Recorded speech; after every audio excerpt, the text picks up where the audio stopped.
আল্লাহ আইন করে দিয়েছেন রমাদানের 29 দিন কিংবা 30 দিন রোজা রাখবা, এটাই ফাইনাল। এরপরে কোনো কথা নাই। জোরে বলেন ঠিক কিনা? যারা সম্পদশালী হয়েছ, বছরান্তে 2.5% জাকাত দিবা, বিধানটা কার? এটাই ফাইনাল। এরপরে কোনো কথা আছে? তার মানে আল্লাহ আল্লাহ রাসূল যেটা দিয়েছে এটাই ফাইনাল, এটাই সর্বোৎকৃষ্ট। এর চেয়ে উৎকৃষ্ট আর ভালো হতে পারে না, এটাই শ্রেষ্ঠ। এক সাহাবী বলল, আসুমুদ্দাহার, আমি সারা বছর রোজা রাখবো, রোজা ভাঙবো না। আরেক সাহাবী বলল, আ'তাজিলুন নিসা, আমি আমার বউয়ের কাছে যাব না, আজীবন বৈরাগ্য জীবন যাপন করব। আরেক সাহাবী বলল, উসল্লিল লাইলা কুল্লাহ, সারা রাত তাহাজ্জুদ পড়বো, ঘুমাবো না। এই কথা শুনে বিশ্বনবী রেগে গেলেন। বিশ্বনবী বললেন, কে কে বলেছে এই কথা যে সারা বছর রোজা রাখবে, সারা রাত তাহাজ্জুদ পড়বে, স্ত্রীর কাছে যাবে না? ইন্নী আখশাকুম লিল্লাহি ওয়া আতকাকুম লাহু, নিশ্চয় আমি তোমাদের চাইতে আল্লাহকে বেশি ভয় করি। আমি বিশ্বনবী সবচেয়ে বড় মুত্তাকি, আমি বিশ্বনবী সবচেয়ে বড় বুজুর্গ, আমি বিশ্বনবী সবচেয়ে বড় আল্লাহওয়ালা। তো আমি এত বড় আল্লাহওয়ালা হয়ে আমি 11 জন স্ত্রী রেখেছি, আমি এত বড় আল্লাহওয়ালা হয়ে রাতে তাহাজ্জুদও পড়ি, আবার কিছু অংশ ঘুমাই। আমি এত বড় আল্লাহওয়ালা হয়ে বছরে কিছু সময় রোজা রাখি, মাঝে মাঝে রাখি না। তা আমি ব্যালেন্স করে জীবন ধারণের পরে আমার আল্লাহওয়ালাগিরিতে কোনো সমস্যা হয় নাই, আমার নবী হতে সমস্যা হয় নাই। তোমাদের সমস্যা হলো কেন? তোমরা কোত্থেকে এটা শিখেছো? আমি বিশ্বনবী যেটা শিখিয়েছি এটাই ফাইনাল, এর চেয়ে শ্রেষ্ঠ কোনো কাজ আর হতে পারে না। চিল্লায় বলেন ঠিক কিনা? ফজরের ফরজ নামাজ কয় রাকাত? আওয়াজ করে বলেন। বিধানটা কার? আপনি যদি বলেন আমি একটু বাড়ায় পড়ব, 3 রাকাত পড়ব, সওয়াব বেশি হবে না? কারণ আপনি অ্যাডভান্স হয়েছেন। লা তুকদ্দিমু বাইনা ইয়াদাইল্লাহি ওয়া রাসূলিহি, খবরদার আল্লাহ আল্লাহ রাসূলের উপর অ্যাডভান্স হয়ো না। রমাদানের রোজা 30টা, আপনি যদি বলেন 35টা রাখবো, ফেনীর ভাইয়েরা, রমজানের পরে আরো 5টা যদি একাধারে রাখেন, রমজান মনে করে আল্লাহ কবুল করবে? কবুল করবে? তার মানে আল্লাহ আল্লাহ রাসূল যেটা বলেছে এটাই ফাইনাল। এর চেয়ে বেশি কিছু আর ইবাদত করা যাবে, এর চেয়ে শ্রেষ্ঠ ইবাদত হতে পারে না। বিষ্ণু ইসলাম বললেন, সারা রাত তাহাজ্জুদ পড়লে এটা শ্রেষ্ঠ ইবাদত নয়, বরং রাতের কিছু অংশ ঘুমাবা, কিছু অংশ তাহাজ্জুদ পড়বা। আইয়ামুল বীজের রোজা রাখবা, সোম আর বৃহস্পতিবার রোজা রাখবা, আরাফার রোজা রাখবা, আশুরার রোজা রাখবা, শাওয়ালের 6 রোজা রাখবা। এর চেয়েও বেশি রাখতে চাইলে একদিন রোজা রাখবা, আরেকদিন রাখবা না, একদিন রাখবা, আরেকদিন রাখবা না। এর চেয়ে ভালো রোজার হতে পারে? হতে পারে না। আল্লাহর হাবিব সাল্লাল্লাহু আলাইহি ওয়াসাল্লাম বললেন, সেই শ্রেষ্ঠ যে স্ত্রীদের সাথেও মেলামেশা করে, আবার ইবাদতও করে। ইসলামের মধ্যে ভারসাম্য আছে না নাই? তাহলে বোঝা গেল আল্লাহর হাবিব সাল্লাল্লাহু আলাইহি ওয়াসাল্লাম আল্লাহর সবচেয়ে কাছের, তিনি সবচেয়ে বড় মুত্তাকি। ফেনীবাসী আওয়াজ করে বলেন তো, আমার নবীর চাইতে বড় মুত্তাকি হওয়া যাবে? আমার নবীর চাইতে বড় আল্লাহওয়ালা হওয়া যাবে? নামাজ কেমন করে পড়তে হয় এটা নবী শিখায় গিয়েছেন, এর চেয়ে বেশি কিছু করা যাবে? জিকির কেমন করে করতে হয় এটা বিশ্বনবী শিখিয়ে গিয়েছেন কি জান নাই? বিশ্বনবীর শিখানো পন্থার বাইরে নতুন পন্থায় জিকির করা যাবে? তাহলে আল্লাহ এবং আল্লাহ রাসূল যা শিখিয়েছে এটাই ফাইনাল। আল্লাহ আল্লাহ রাসূলের কথার উপরে আমরা দ্বিতীয় কোনো কথা বলতে চাই না। লা তারফাউ আসওয়াতাকুম ফাওকা সাউতিন নবী, খবরদার ওহে বিশ্বাসীরা, নবীর কণ্ঠের চাইতে যেন তোমাদের কণ্ঠ উঁচু হয়ে না যায়। আপনারা কথা শুনতেছেন? মনোযোগ আছে না গেছে? বনু তামিম গোত্রের নেতা কে হবে? আল্লাহর হাবিব সাল্লাল্লাহু আলাইহি ওয়াসাল্লাম পরামর্শ করছিলেন। সাইয়েদনা আবু বকর বললেন, আমার মতামত হচ্ছে এই লোকটা নেতা হলে ভালো হয়, যোগ্য লোক। ওমরে ফারুক বললেন, না, উনি না। আবু বকর যেটা বলেছে ওইটা না, আমার মনে হয় এই লোকটা নেতা হলে ভালো হয়। আবু বকর বললেন, না ওমর তুমি বুঝো না, আমি যারে বলছি সে ভালো। ওমরে ফারুক বলে, না আবু বকর, আমি যাকে বলেছি সে ভালো। এরকম মতামত দিতে দিতে, তর্ক করতে করতে বিশ্বনবীর গলার চাইতে সাহাবীদের গলার আওয়াজ বড় হয়ে গিয়েছে।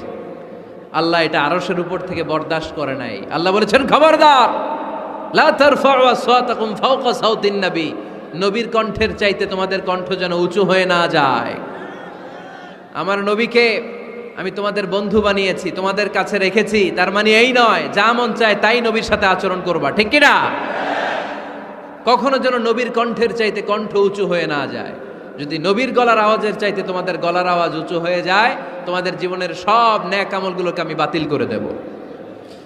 আল্লাহ ধমক দিয়ে বললেন, খবরদার, ইয়া আইয়ুহাল্লাযীনা আমানু লা তারফাউ আসওয়াতাকুম ফাওকা সাওতিন নবী ولا تجهروا له بالقول كجهر بعضكم لبعض أن تحبط أعمالكم وأنتم لا تشعرون পড়েন সুবহানাল্লাহ।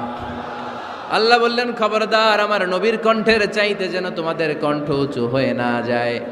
আমার হাবিবের কণ্ঠের চাইতে তোমাদের কণ্ঠ যদি উঁচু হয়ে যায়, বেয়াদবি হয়ে যাবে, ফলে তোমাদের সব নেক আমল বাতিল করে দিবে কে? এই আয়াত নাজিল হওয়ার পরে সাহাবারা কেউ বিশ্বনবীর সামনে এসে বড় গলায় কথা বলে না, আস্তে আস্তে বলে। কেমনে বলে? ওমরে ফারুক এই আয়াত শুনে এত ভয় পেলেন, তিনি বিশ্বনবীর কাছে কোনো কথা নিয়ে আসলে ফিস ফিস করে বলতেন। বিশ্বনবী শুনতে পেতেন না, বলতেন, এই ওমর কি বলছো, বুঝি নাই, জোরে বলো। ওমরে ফারুক সাউন্ড বাড়িয়ে জোরে বলতেন। বিশ্বনবী বলতেন, এই কি বলেছো, এদিকে আসো, জোরে বলো, আমি শুনতে পাচ্ছি না, ওমর আরো জোরে বলো। ওমরে ফারুক আবার একটু সাউন্ড বাড়িয়ে আবার বলতে আরম্ভ করতেন। বিশ্বনবী বলতেন, আমি শুনতে পাচ্ছি না, জোরে বলো। সুবহানাল্লাহ পড়েন। ভয়ে আন তাহবাতা আমালুকুম ওয়া আনতুম লা তাশউরুন, খবরদার, নবীর কণ্ঠের চাইতে যদি কণ্ঠ উঁচু হয়ে যায়, সব নেক আমল বাতিল করে দিবে কে? আপনারা যারা হজ উমরা করেছেন, হজ আর উমরা করতে পেরেছেন কারা কারা দেখি? মাশাআল্লাহ। যারা করতে পারি নাই আমরা, আমাদেরকেও যেন আল্লাহ তাআলা তৌফিক দান করে, আমরা পড়ি আমিন।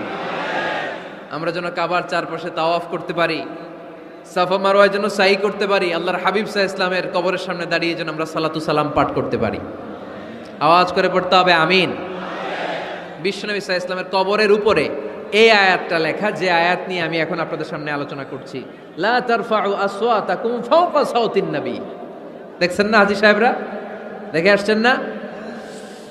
আপনি যখন মসজিদে নববীতে নামাজ পড়বেন, আল্লাহর হাবিব সাল্লাল্লাহু আলাইহি ওয়াসাল্লামের কবর জিয়ারতের জন্য যখন রওনা হবেন, সর্বপ্রথম বাম দিকে পড়বে রাউদাতুম মিন রিয়াদিল জান্নাহ। এই জায়গাটা হলো দুনিয়ার বুকে জান্নাতের বাগান সমূহ থেকে একটা বাগান।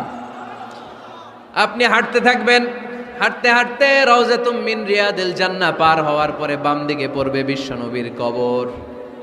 বিশ্বনবীর কবরের সামনে দাঁড়িয়ে কোনো উম্মত সহ্য করতে পারে নাকি? ধৈর্য ধারণ করতে পারে নাকি? আজীবন যেই নবীর কথা শুনলাম, আজীবন যেই নবীর হাদিস চর্চা করলাম, আজীবন যেই নবীর ভালোবাসা হৃদয়ের মধ্যে ধারণ করলাম, ওই নবী নাকি এই জায়গায় শোয়া, ওই নবী নাকি এখানে শুয়ে আছে, এটা কল্পনা করলে কোনো উম্মত ধৈর্য ধারণ করতে পারে? কলিজাটা ছিঁড়ে খান খান হয়ে যায়, চিৎকার দিয়ে নবীরে ডাক দিতে মনে চায়। কিন্তু আল্লাহ বলেছেন, খবরদার, কবরের উপরে এই আয়াতটা লেখা, লা তারফাউ আসওয়াতাকুম ফাওকা সাওতিন নবী, খবরদার, এটা নবীর দরবার, এখানে বড় গলায় চিৎকার চেঁচামেচি করে কোনো আওয়াজ করা যায় না। চিল্লায় বলেন ঠিক কি না? এজন্য আল্লাহ বললেন, লা তারফাউ আসওয়াতাকুম ফাওকা সাওতিন নবী, খবরদার, নবীর কণ্ঠের চাইতে যেন কণ্ঠ উঁচু হয়ে না যায়। এই আয়াতের হুকুম আল্লাহর হাবিব সাল্লাল্লাহু আলাইহি ওয়াসাল্লামের জীবদ্দশা অবস্থায় যেমন ছিল, ঠিক এখনো এটারে বলবৎ রেখেছে কে? তাই ওইখানে আল্লাহর হাবিব সাল্লাল্লাহু আলাইহি ওয়াসাল্লামের কবরের সামনে বুক ফেটে কান্না আসে, আমার নবী, আমার পেয়ারা নবী এখানে, পেয়ারা রাসূল শুয়ে আছে, এটা জেনেও আমি চিৎকার দিতে পারি না, আমি হই হুল্লোড় করতে পারি না, আমি লাফাতে পারি না, আমি শুধু চোখের পানি ছেড়ে আমার নবীরে সালাম পাঠাতে পারি। ঠিক কিনা? এই আয়াতের হুকুম শুধু নবীর ক্ষেত্রেই প্রযোজ্য নয়, আব্বা আম্মার ক্ষেত্রেও প্রযোজ্য। আব্বা আম্মার সামনে দাঁড়িয়ে বড় গলায় কথা বলা যাবে? উস্তাদ আল আসাতেজা যারা আমাদেরকে শিখিয়েছেন, তাদের সামনে বড় গলায় কথা বলা যাবে না। আধ্যাত্মিক গুরু, ইসলামী আন্দোলনের নেতা, ধর্মীয় নেতা, ওনাদের সামনেও চোখ রাঙিয়ে কথা বলা যাবে না। চিল্লায় বলেন ঠিক কিনা? লা তারফাউ আসওয়াতাকুম ফাওকা সাওতিন নবী। আদব নাই সমাজে, আদব নাই, এজন্য এত মহা সমস্যা। তাহলে প্রথম মেসেজ হচ্ছে, আল্লাহ আল্লাহর হাবিব যা বলেছেন ওইটাই ফাইনাল, ওইটার উপরে কোনো কথা আছে? দ্বিতীয় মেসেজ হচ্ছে নবীর দরবারে দাঁড়িয়ে বড় গলায় কথা বলা যাবে